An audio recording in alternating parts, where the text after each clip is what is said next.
Let me turn now to our studio audience for questions and answers about world affairs. Our students and professors in the audience today are from the University of New York, Tirana. What is on the minds of Albanian citizens? I'm dying to find out and to try and answer your questions. Please, who is first? I am Altina Besimi, IR and political science student. Since you are an expert of international relations and political science issues, my questions will be addressed for the recent events in the region. To what extent do you think will be legitimized the violence used for two protesters of Vetëvendosje or self-determinance movement in Kosovo? And my second question is that, do you think today's Balkans borders are sustainable for long-term stability in Balkan? Thank you. Two very good questions about the region, particularly about your neighbor Kosovo. I wasn't present at the border a few days ago, so I didn't know exactly how the violence transpired. But what I gather is that there was a police attack on largely peaceful demonstrators, which I believe is a mistake. I think everybody has the right to protest. The question is whether they were blocking traffic, the normal passage of traffic coming through. If that is the case, then they could be moved out the way without major violence. There's ways of doing it. I personally think that everybody in Kosovo needs a voice, including Vetëvendosje, the new movement that has come up in the past couple of years. They have parliamentary representation. They have a view on the future of the country. I think to engage them in debate, to engage them in policy process is much more important than trying to exclude them. And I think any kind of violence against peaceful demonstrators is basically a mistake. It's ultimately counterproductive. The second part of your question regarding the stability of borders, I think, yes, the borders that are set now following the disintegration of Yugoslavia should remain. I think tampering with any borders, whether in Kosovo, whether in Macedonia, or Montenegro, or in Serbia, or in Bosnia, I think will be a mistake.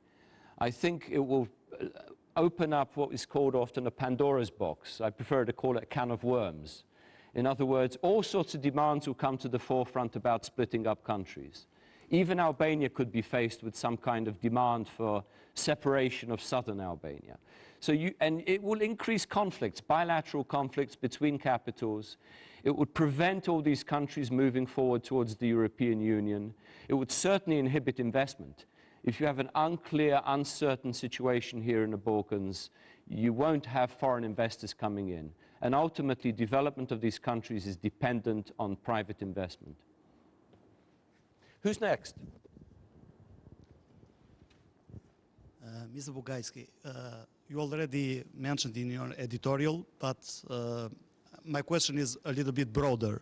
Concerns the world epochal changes that took place last year and are going to continue in this year. Some of these changes are the world economic crisis, with the twin evils of inflation on one hand and economic stagnation on the other hand. Another crisis is the situation in the Arab world, this Arab revolution, with the triple convergence, as Tom Friedman, for example, calls, with the spread of mass media, alternative mass media, spread of technology, as well as democracy, have led to this revolution, which have replaced dictatorships with some other forms of political Islam or other. So all these epochal changes that are happening, happened last year, are happening this year. You mentioned the elections in the United States, but there are upcoming elections in Russia.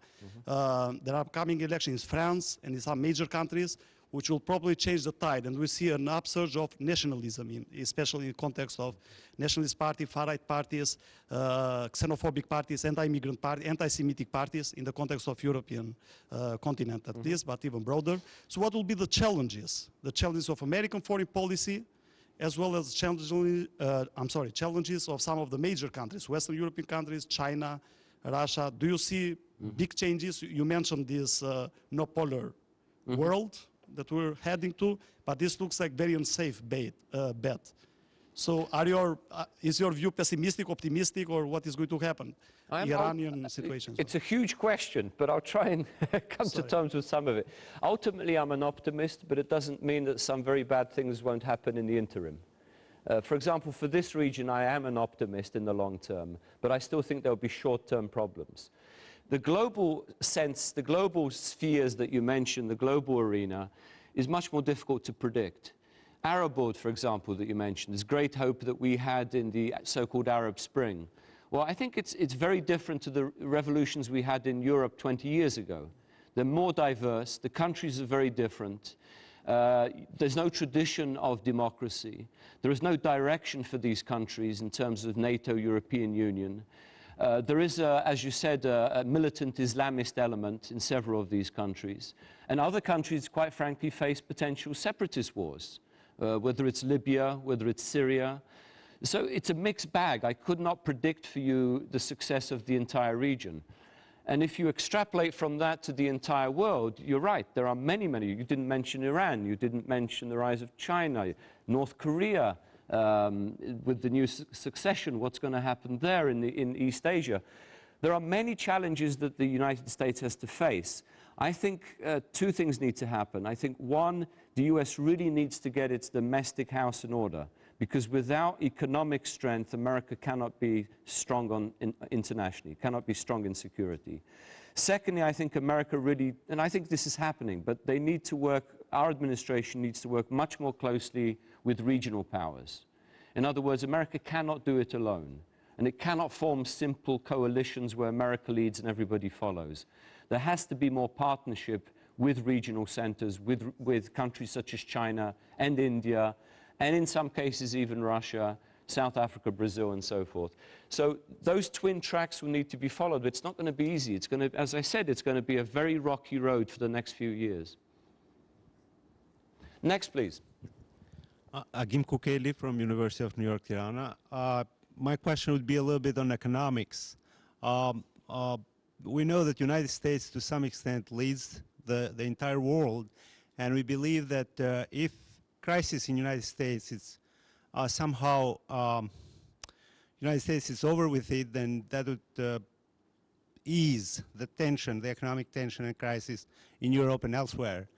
The numbers released first week of January on unemployment sort of gave the economy some sort of hope that the double dip crisis is over, and hopefully the crisis in the United States, it's over, and it's going to help the entire world, and especially Europe, to get over with it.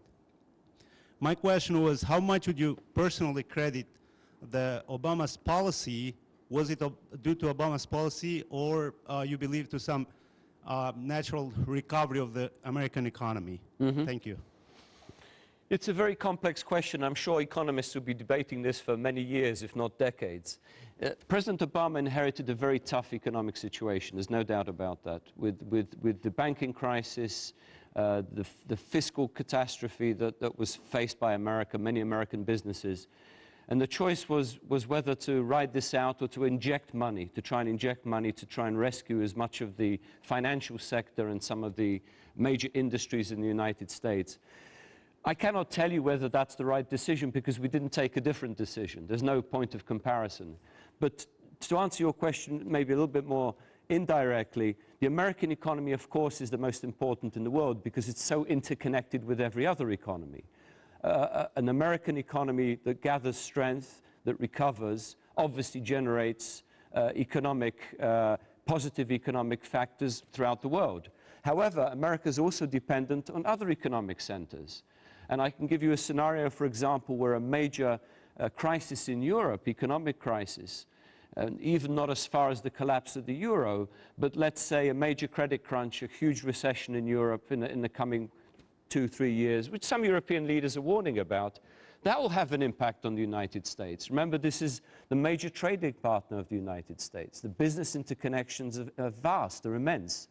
So it's not just America that needs to be healthy. Other major economic centers need to be healthy also. And in your neighborhood, in Albania's neighborhood, you have to watch very closely in terms of the performance of the European Union, and whether European Union leaders have the political will and the wherewithal to manage the crisis that is upon Europe at the moment, the fiscal crisis, the sovereign debt crisis of all these countries. In the long term, I do believe the American economy will recover. America's a very resilient country. It modernizes quickly. It's very adaptable. I think immigrants and new intellects that come into America that devise new industries, America is constantly working, looking at ways to improve. It's not stagnant. It may be going through a dip at the moment, but I do believe eventually it will recover. It won't happen overnight, and I don't think it will happen because of government policy. It will happen, I think, because of the American people.